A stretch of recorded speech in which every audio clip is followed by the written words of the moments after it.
Armpits are one of those things that are just notoriously gross looking when they're photographed.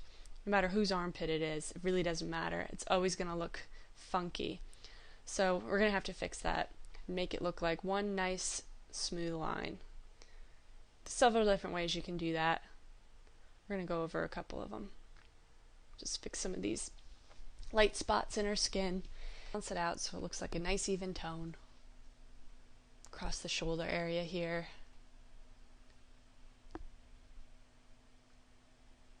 So burn and dodge. Give you a nice, soft, even look.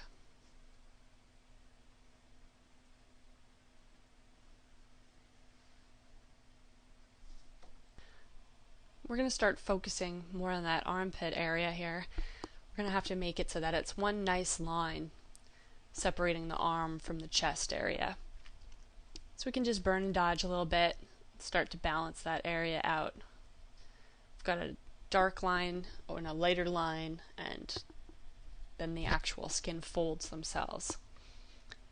So we'll start by burning and dodging the area, balancing it out so that it looks like one solid piece instead of these two light and dark areas here.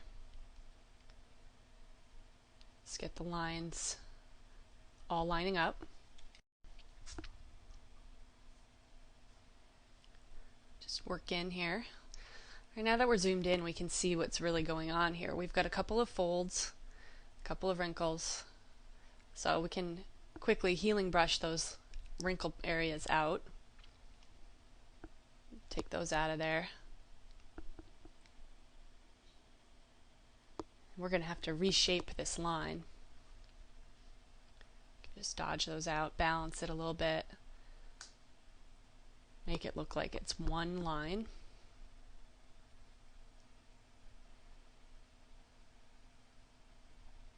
So we've got this sort of bulging shape here. We're going to want it to be one smooth line.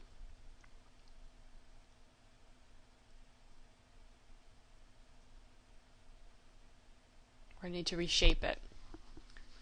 So we can just fix the surrounding areas, working in towards the center.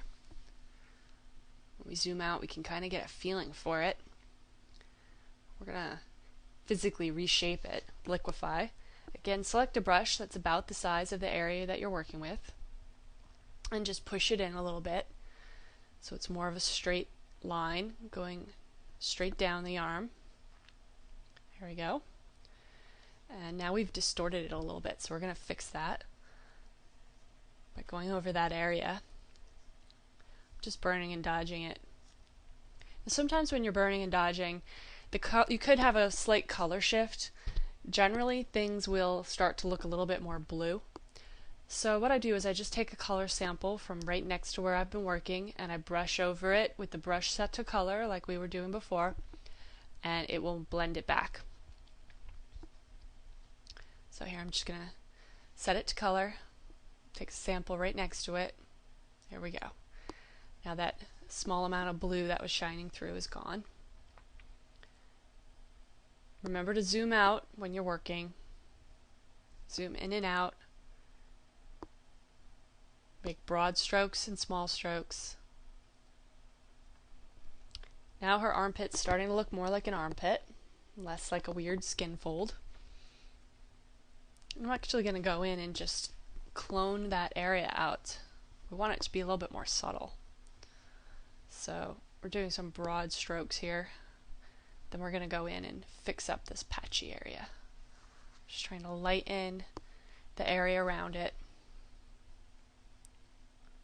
Okay, and then we can dodge out those leftover lines that were made because of it. Now it's starting to feel like a nice subtle armpit. We don't want to draw attention to the armpit. The armpit's not the area. It's not the focus here. I want the focus to be on her hair, on her dress, on her jewelry. Those are the areas of interest. So we're just going to finish it up, smoothing it out. Can kind of take care of the whole area, anything that we missed. Clean up the area. The burn and dodge. The retoucher's best friend. as we move through here.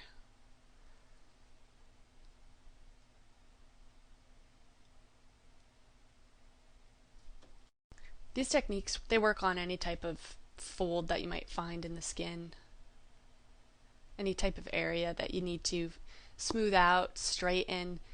Do a combination of liquefying the area, burning and dodging, using the clone stamp.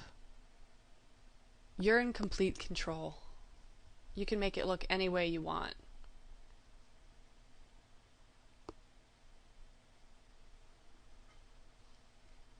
So here again, I'm just going to balance it out a little bit. Things that jump out at me as I go from one area to the next. I'm going to just fix them as I go. If we look over at our armpit now, it's a lot smoother. So let's see, what else have we got in this image that needs fixing? We've got these other minor folds here in her wrist, wrinkles essentially. So we're just gonna take those out. You can use the healing brush, burn and dodge, whatever you start to feel most comfortable with. You have the most control with the burn and dodge. The healing brush, Photoshop as a program is going to do whatever it feels like when you use that. That's why you really don't have as much control as you might think. It does blend the texture, which is helpful when you're working on things in the background, but it can also pose a problem. Whereas the burn and dodge really is like a pencil and eraser. So we're just going to even out these folds here. Works the same way as the armpit fold. Although with the hand, you do want to have some of those folds visible. So we'll just leave some of them, and we're going to lighten this area. Essentially, if you squint at the image, you'll start to see the areas popping off, the ones that are dark as opposed to the ones that are light. You'll start to train your eye to be able to see that without squinting, and those are the areas that you fix with the burn and dodge, especially from afar. And then the ones that stand out really dramatically, those are the ones that you zoom in and fix, the areas that you need to concentrate on, like the armpit, like the mouth, the eyes. Those are the areas that you need to zoom into to fix. Okay, so now she's looking a lot better.